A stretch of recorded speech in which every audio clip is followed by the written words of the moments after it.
So every hour spent fixing yesterday's install is an hour not producing new revenue. So rework rate shows whether your field execution is building profit or quietly draining it. And so what I'm going to show is how to calculate this. And it's just going to be how many jobs were reworked versus how many jobs in total. Pretty straightforward. And we have this data set here. And if you want this whole file with the solution, with my formulas, there's a link to download it, or you can shoot me an email. But all we really need is, was it reworked? And then the system type, and then the PM. So if you have those three columns and it's binary here, zeros and ones, then we can calculate everything. And so let's get started. So the first thing we need is we need a unique list of the project manager column. We don't want duplicate names. So Excel has a unique function. And then unique here. And so just like that, we have it. I'm going to sort this. So I'm going to wrap it with the function sort. And then now we have the PM sorted. With 3 PMs, it's not a big deal. But if you have a lot of PMs, you would expect to see Brandon at the top, whenever you're auditing. And then here we want the same thing across the top, but for system types. And so all of our data is in a table, and the table name is table rework. And if you don't have your data in a table, just press Control T, T as in table, and then you can have a table. Then you'll see this little tab, and then you can change the name to whatever you want. But for system type, we want the unique of the table for system type. And that's the benefit of a table, is that you can see all of the column headings. So you don't have to keep going back and forth. It'll save some time. And then now let's sort this just like we did with the names. But one more thing we're going to do is we are going to transpose this across the top, meaning we want it in the row, not here in the columns. So I'm going to copy that and then Control-Shift-V to paste that. Okay, then we also want an overall column and an overall column. So this will be overall for the PM, and then this will be overall for the system type, because it's going to let you, get more granular. And what I'm actually going to do is I'm going to start here. I'm going to start with the overall just to show you the value of learning these functions and the value of granularity. So to get the sum, or to get the percentage, we want the sum of the table. And if you remember the rework flag, right? So it has a rework flag, and that was just ones and zeros. So the sum is going to give us the count of ones, essentially, right? So there were 126 jobs in the data set, and it's a multi-year data set that were reworked. That's hard to say. Rework flag, rework rate. And so we want to divide this, and we can just count A of the table, and you can just pick any column that has, complete data. And here project ID has complete data. So we have a percentage here, 10%. But like, what does that even mean? I mean, 10 jobs, you have to go back and rework it. But it doesn't tell you much. It doesn't tell you like, okay, well, what jobs, what PM? And that's where this section here becomes really valuable. And so let's calculate that.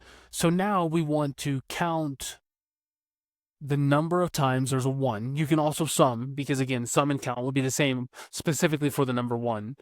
And so we're going to do the table, and then we have the rework flag here. So we want to count how many times it's 1, comma, and then the table, we want to make sure the PM, and you can do PM or system type. This sequencing doesn't matter. Well, for CountIFS, the sequencing doesn't matter at all. So you can choose whichever order you want. But for PM, it's right here, cell B3 for Brandon Shaw. And then finally, we want system type for controls and retrofit. So 15 jobs from Brandon for controls was reworked. And now we want to divide this by the number of jobs that Brandon had for controls, right? So copy the formula, divide it, paste the formula, but now we just strip out this part, right? Because we don't care about the 1, we just care about how many times is Brandon in controls in the same row. And 28% of the time. And just right off the surface, you can see like, oh, okay, it's 10 overall for the company, but Brandon for controls is 28%, right? So what is that? 28 out of 100 jobs, 14 out of 50, 7 out of 25 jobs is being reworked, which is, I mean, that's almost 1 in 3, right? And so this is why you want to get more granular, and learning the SUMIFS and the COUNTIFS is very valuable. Okay, so now we want to drag this down and drag it over, but we can't. And the reasoning is because this is what's called relative referencing, because that's what we want. And you can sort of see the blue line here, and that's what we also want. But if we go down, it's coming down with it. So in other words, it's looking for the number 28.3% in the system type column, and it's getting an error because there is no 28.3% in the column name, and nor should there be. And so we have to lock the cells, meaning as we go down, we don't want this to change. But as we go over, we don't want, you can see the blue here, the blue is moving as well. We don't want this to change.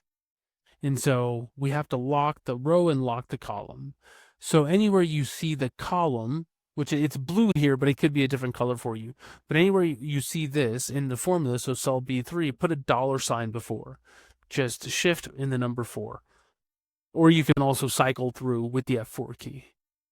And then anywhere you see the row, just put a $sign before the number and after the letter. So before the row and after the column.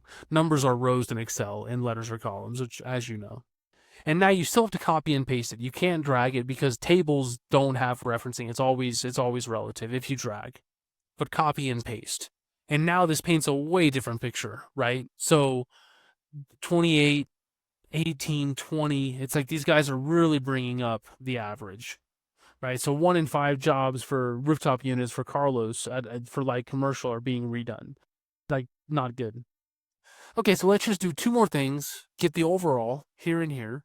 And so here with the overall, we can copy this, copy, and then you can paste. And then now what we want to do is we want to remove the blue, right? Because we don't care about the PM. We just want overall for controls, overall for heat pump. And so anywhere you see the blue here, just remove, well, it won't always be blue, but in this example, it is blue. Just remove that section here. And then the same thing here. And Control Shift 5 to make it a percent. And then copy, and then just go over and paste.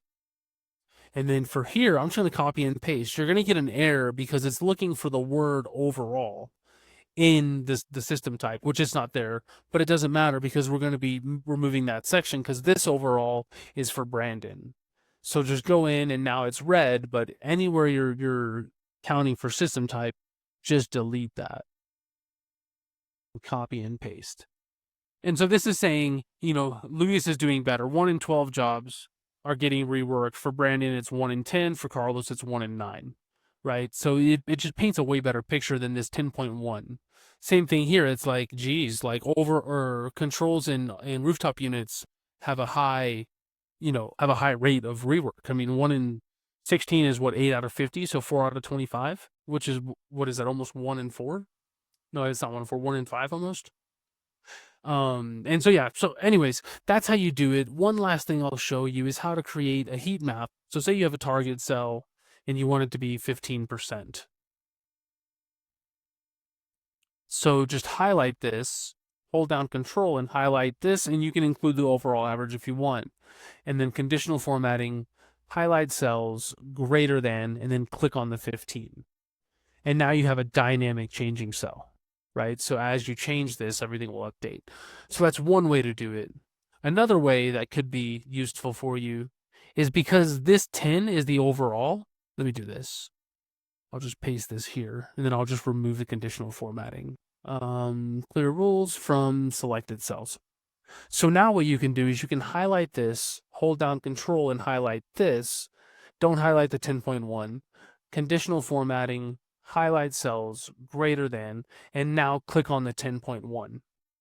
So this is telling you anything that's red is above the average of the company. So there's 2 ways to do it because this could be okay to do. The problem is like if you're trying to troubleshoot and you want to do some training and some coaching, then you might want to see, hey, anybody that's above 7%, right? I need to go, person by person to knock this, to fix this, or even system type by system type. But anyways, that is the gist on this one. If you have any questions, as always, questions at Databoards. .io. If you want this file with the solution, my formulas, there's a link to download it. If you can't find it, shoot me an email. And also, if you need some help creating these data sets or getting the insights to your data set, if you don't have, somebody on staff, or they, if they're tied up and they're busy, then you can let me know on that as well. There's a link to my calendar, or you can just shoot me an email. But anyways, that's it for this one, and I will see you in future videos.